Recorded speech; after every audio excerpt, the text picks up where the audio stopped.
The world had become wicked, and people turned away from God. Their hearts were filled with violence and evil.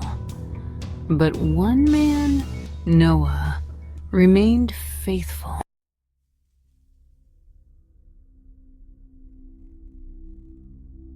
Noah, I have seen the wickedness of the world. I will send a great flood to cleanse the earth, but you and your family will be saved. Build an ark of gopher wood. I will obey, Lord. Look at old Noah building a boat in the middle of dry land. God has commanded it. The flood is coming.